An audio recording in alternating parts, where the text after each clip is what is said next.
আজ কিন্তু একটি কমপ্লিকেটেড বিষয় দেখলাম। এক ভদ্রমহিলা আজকে এসছেন অন্নপূর্ণা যোজনার টাকা পায়নি এই আগস্টে ক্লেম করার জন্য অনলাইনে। তো আমি যখন তার মোবাইল নাম্বার দিয়ে লগ ইন করছি, দেখছি যে সেই নাম্বারে কোনো অ্যাপ্লিকেশন করাই নেই। তো দুটি নাম্বার লেখা ছিল ফর্মেতে, দুটি নাম্বারই দিলাম, দুটোতেই দেখলাম যে অ্যাপ্লিকেশান করাই নেই। অথচ তিনি দুবারের অন্নপূর্ণা যোজনার টাকা পেয়েছেন। তিনি জমা দিয়েছিলেন অফলাইনে, অনলাইনে করেননি। সেই জন্য তার কিন্তু অনলাইন অ্যাপ্লিকেশান সে ক্লেম করতে পারবে না।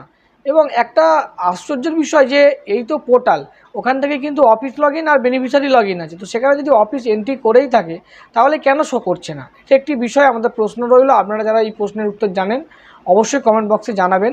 এবং যারা যারা এই ধরনের প্রবলেমের মধ্যে পড়েছেন তারা কিন্তু আপনার এরিয়ার ভিডিওই যান এবং বিষয়টি জানান, এবং কার ভিডিও কি বলছে যদি পারেন আপনারা কমেন্ট বক্সে জানাবেন। তাহলে আমরা ইনফরমেশনটি পেলে সবার জন্য আবার একটি ভিডিও বানাতে পারবো কী করতে হবে না করতে হবে।